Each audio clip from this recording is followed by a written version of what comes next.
The gambler. We've all seen them, or maybe we are them, at least on a bad day. First up, the gambler. This trader doesn't just watch the market, they feel it in their gut. They're usually surrounded by 3 glowing monitors, a half-empty mug of cold coffee, and a stress ball that's seen better days. Their portfolio looks less like a strategy and more like a lottery ticket. They buy on a whim because some guy on Twitter yelled, "To the moon!" and they sell in a panic when the price drops 3 cents. For them, trading is pure adrenaline. They aren't looking for slow, steady growth. They want the home run, the 10 times bagger that lets them retire by Friday.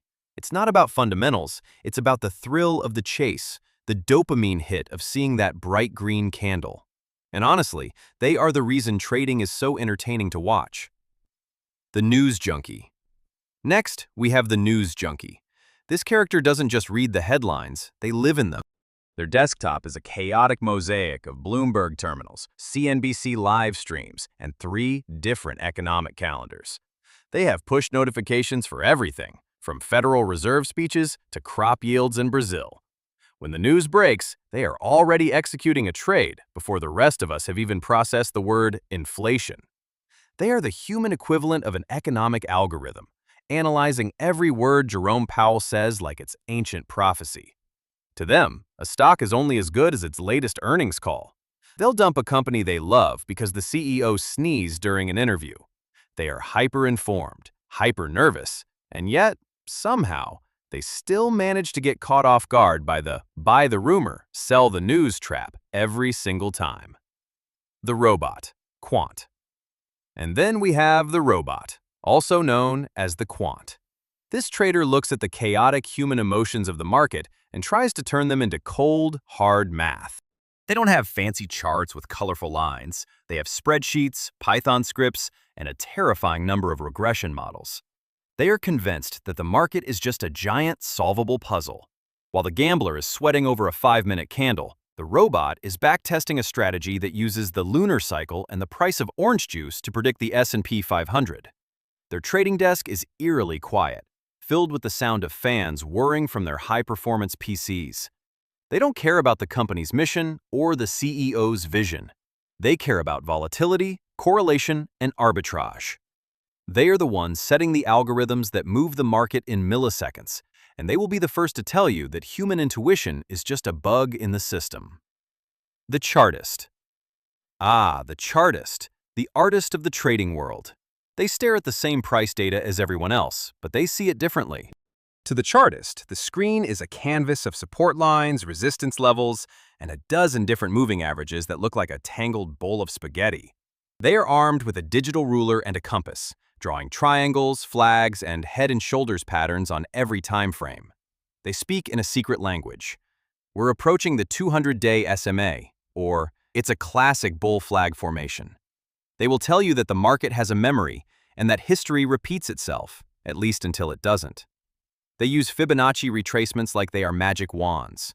For them, the why doesn't matter. All that matters is the price action. They are surfing the waves of investor psychology, hoping not to wipe out on the next big red candle. The value investor.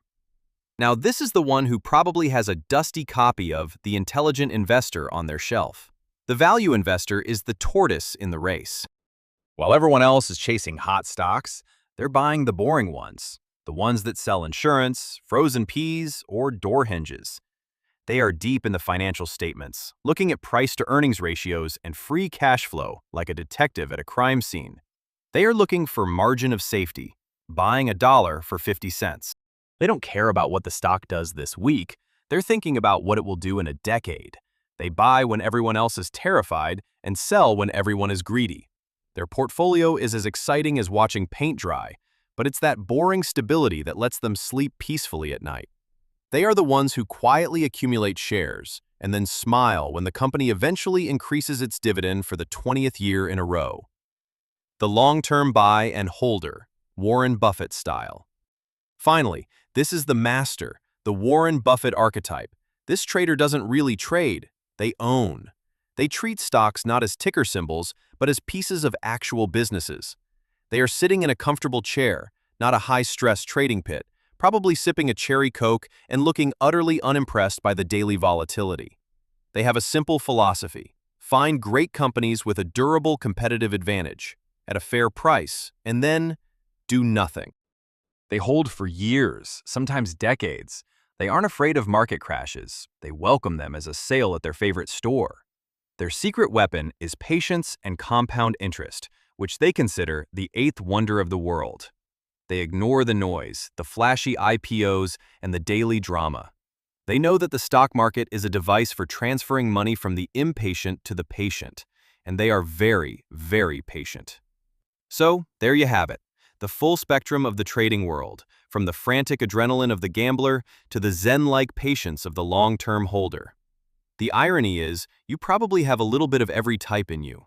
The key is knowing which side to feed.